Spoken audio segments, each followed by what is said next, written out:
The Ministry of Energy and Mineral Development, in partnership with the Exhibitions and the Trade Services India, held the first ever Power and Electric International Expo 2023. This gathered more than 100 exhibitors from the several countries, including Uganda, India, UAE and the UK, while the national and the international players in the different spheres of the power sector showed case of the latest innovations and the technologies and hold businesses to businesses experiences.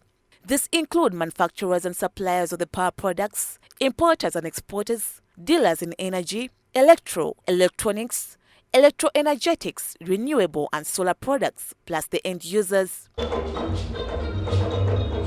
Uganda over the years has had its share of the electricity demand-supply balance challenge. Either supply has been limited as happened between 2005 and 2012, the load shedding has to be enforced, or there has been more supply than demand, as is currently the case. In the latter scenario, there is possibility of the payment for the deemed energy due to the contractual obligations. The transmission company takes the risk of failure to uptake or consume power that a power plant is willing to generate.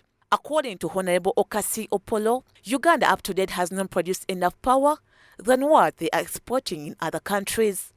We have not yet produced enough electricity. We have got to continue investing in production of electricity because of the opportunities that we have. We have an ambitious program to transform our economy. And the transformation of economy is dependent on the energy that we produce. We don't want industries to actually set base when there is no power. Following the passing of the Uganda's Electricity Amendment Bill 2023, Ugandans found guilty of vandalizing electricity infrastructure may face a fine of shillings 1 billion or a 15-year jail sentence, just 5 years short of Ugandan life sentence term of 20 years. The Karoma Hydroelectronic Power Station, which is 600 megawatts hydroelectric power, wages 3 units, and yet it is supposed to wage 4 units to produce 100 megawatts, 400 megawatts, and 65 megawatts. But this is limited due to vandalism in the country. The ministry is ready to punish anyone found vandalizing even the electricity materials from the markets. The private sector have openings provided by the policy and the law to get into generation of electricity, considering the vast potential that we have. The private sector has got an opening to invest in transmission of electricity. You can generate your power. The law has enabled you not only to generate, but it has also opened investment opportunities in transmission as a private sector. The law is providing you can generate and take electricity through transmission, also to distribution. So the private sector has got a role and opportunities to invest.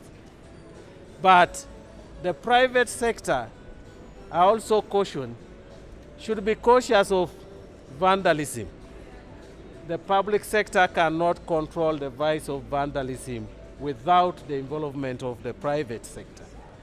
The private sector should come on to help and partner with the public sector to eliminate. Most more power plants, electricity and dams like Musizi hydropower station are undergoing construction. The solar is currently at 400 megawatts and it is expected to increase the megawatts as the ministry is expecting to have both solar and generated electricity to increase in the nearby future. Ezra Muhumuza Rubanda, the executive director of the Ugandan Manufacturers Association, called upon the government to look into the matter of the unutilized permits when it comes to mineral mining in Uganda.